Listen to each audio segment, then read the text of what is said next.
Bonsoir à tous et bienvenue dans le flash d'information sur Vision 24 TV. À la une de l'actualité, la liste des 26 éléphants retenus pour la Coupe du Monde 2026 a été dévoilée ce vendredi par le sélectionneur national Hermès Faé. L'annonce a été faite lors du journal télévisé de 13h sur la première chaîne ivoirienne. Ouverture à Kigali hier jeudi de la 13e édition de l'Africa CEO Forum.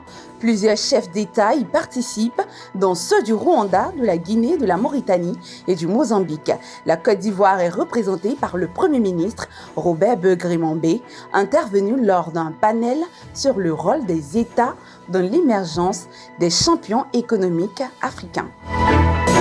Des médiateurs de la République issus de 17 pays se sont retrouvés à Barcelone pour un conclave consacré au renforcement du règlement des conflits dans l'espace francophone. Les discussions ont mis l'accent sur l'amélioration des dispositifs de médiation, la défense des droits humains et la recherche de solutions plus adaptées aux crises sociales et institutionnelles. La Côte d'Ivoire a pris part à ces échanges à travers Gaussou Touré. Une épidémie d'Ebola a été déclarée dans la province de l'Ituri, dans l'est de la République démocratique du Congo.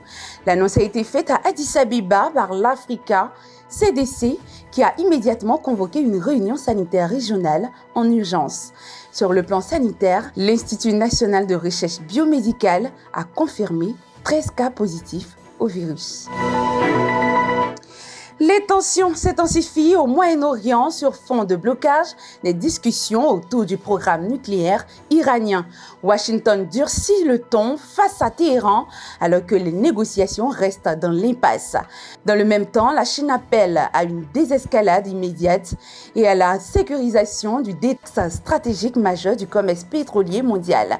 La situation régionale demeure extrêmement tendue malgré les appels internationaux au calme. Et c'est la fin de ce flash d'information.